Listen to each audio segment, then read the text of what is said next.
আপনারা যদি আল্লাহর আইন চাইবেন তাহলে কৃষ্ণ নন্দীকে কেন নমিশন দিলেন? গত 16 বছর ওরা একই চেহারায় আবির্ভূত হয়েছিল, ফেসিবাদের সাথে একাকার হয়ে রাজনীতি করেছে।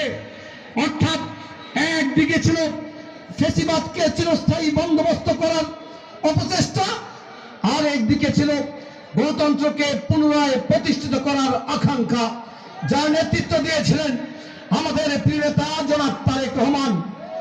ওরা কিন্তু গণতন্ত্রের আকাঙ্ক্ষাকে ধারণ করেনি, ওরা ফেসিবাদের পক্ষে অবস্থান নিয়েছিল, একাকার হয়ে রাজনীতি করেছে। আওয়ামী ফেসিবাদের সাথে বাংলাদেশের বিভিন্ন ছাত্র সংসদ নির্বাচনগুলোতে যারা ওদের প্রতিনিধি হয়ে নির্বাচন করেছে প্রত্যেকেই ছাত্রলীগের সাথে একাকার হয়ে রাজনীতি করেনি। তাতেও আমাদের আপত্তি ছিল না। আপত্তি হচ্ছে ওরা বলে সৎ লোকের শাসন চাই, আল্লাহর আইন চাই।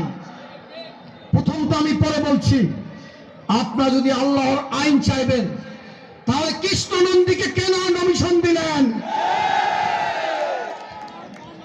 কেন বলছেন রোজা আর পূজা সমান?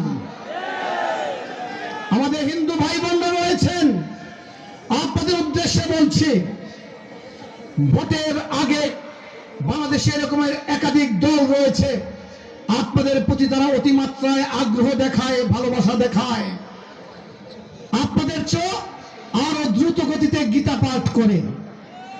কিন্তু আপনারা মনে রাখবেন, আপনাদের জীবন, আপনাদের ইজ্জত, আপনাদের অধিকার আমাদের কাছে নিরাপদ।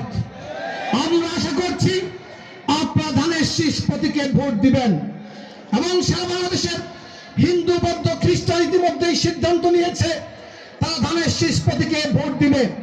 কিন্তু এমন যদি হয় আপনারা একজনও বাংলাদেশের ধানের শীষ প্রতীকে ভোট দিলেন না, বিএনপি ক্ষমতায় আসলো, তারপরেও আমি দায়িত্ব নিয়ে বলছি আপনাদের কোন রকমের অসম্মান হবে না। রাষ্ট্র কর্তৃক সকল অধিকার, সকল প্রাপ্য আপনারা ঠিকই পাবেন। ভোটের আগে আপনাদের প্রতি বাড়তি কোনো ভালোবাসা আমরা দেখাবো না। আপনাদের অধিকার আমাদের কাছে মূল্যবান, আপনাদের মূল্য আমাদের কাছে সব সময় সমান।